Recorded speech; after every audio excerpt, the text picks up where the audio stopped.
A flood of them now. We've just had another very, very good round from Paul Sims riding Glengarnock. Paul, you must be delighted. Yeah, really, really chuffed.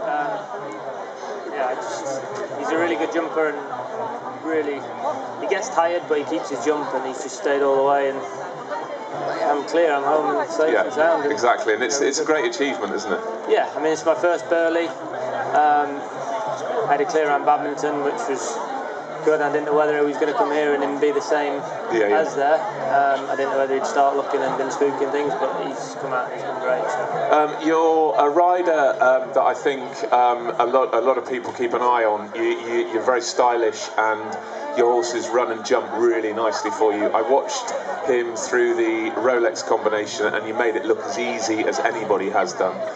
Was he like that all the way around? All the way around. I tried a bit of a different bridle today. That's a good place to try it. Yeah, good. I don't know why. I just sort of felt why not? like I needed Why not add to the issues? So I tried something different with his bridle. Took his martingale off, and I had a little bit less control than I'd have liked to have had, but it seemed to work quite well. And he just, as long as I pointed at everything, he stayed really straight. And everywhere I walked to go, he did. There's distances we walked, like when we walked the distances everywhere and thought they were fine, and then we started watching everyone, and everyone was adding strides here and there, and in the track hatchery and everywhere. But I jumped in and really didn't have a say of what strides we were going. I just had to point. I think that's what struck me in the Rolex combination, because people are adding strides in there. I don't think I've seen anyone jump it on two, and he just cruised through on the two. Like I said, I didn't have a lot of chance to set up before it. I just sort of had to just point and steer and hope he stays straight. And how's he bred? He's a big lad. He's show jumping bred. There's no blood in him whatsoever.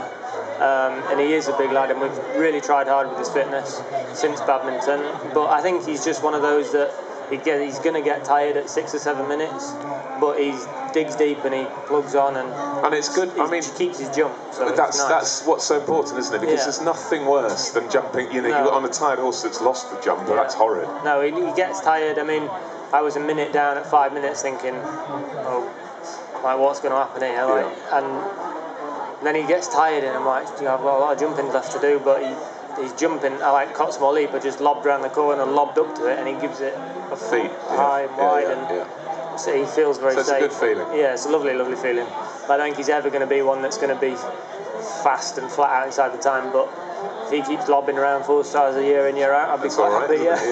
And as you come home and you jump down through the anniversary splash, and then there's that the Lions Bridge area there and the two boats there, it's a lot of fiddling. It's a lot of twisting around, and he was really starting to get a bit heavy in my hand there, and my reins were slipping, and I just had to just point and just hope he stayed straight. And he did the job. And he did, yeah. It was really, really good. It means a huge amount when they're that genuine for you. It really does, yeah. I mean, my last couple of rides this year, I've had a couple of just silly 20s. Because he is so straight, I've just floated on down to things in an intermediate or a 2-star, thinking, he's so straight, I'll just go and jump it. And he's ducked down, and I'm like, that's almost like him. Yeah, I mean, but maybe it's a good sharpener. It's good. It's not a bad thing if you have a little hiccup on the way to the big one, is it? My run before Badminton at Weston Park in the advanced, I just lobbed up to the corner and he ducked out. And it's a good sharpener for me to ride and make sure I ride every fence. Like I said to just the press up the top there, they said, did you enjoy it? And halfway around I thought, it's feeling good, he's jumping good, I'm starting to enjoy it. And then I have to go, no, just concentrate, stop trying to. Don't think about it. You're not home until you're home. So. Yeah, quite. So it's a dangerous time if you think you're going to enjoy it. You think you're enjoying it. Yeah, quite. You think everything's going well, and then something can happen so easily at the simplest offences. So some of the British riders who are maybe just off the top level, like yourself, you must be looking towards the Europeans next year at Blair and thinking, I could be in with a shot of that. I hope so. I mean, we just have to keep our records good and keep having good runs. I have another horse, Calidor, that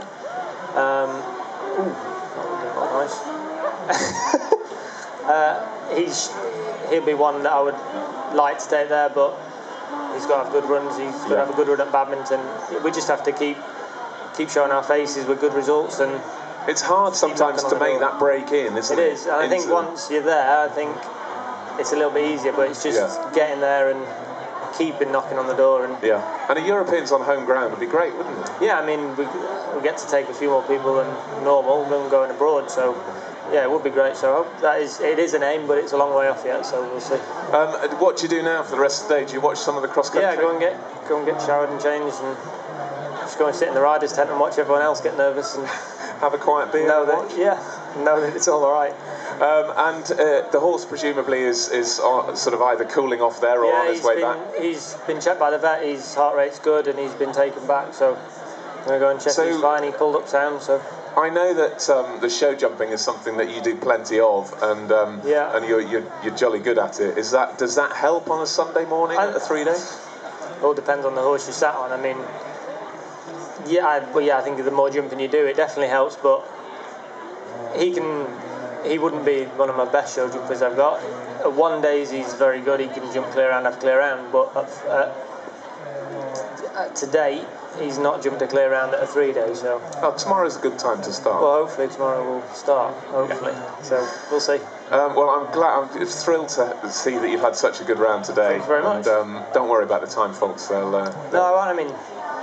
There's a lot of people with time faults today. I'm home, I'm safe, I'm clear, exactly. So I'm pleased. Well, ladies and gentlemen, a big round of applause, please, for Paul Sims. Thanks very much, Paul.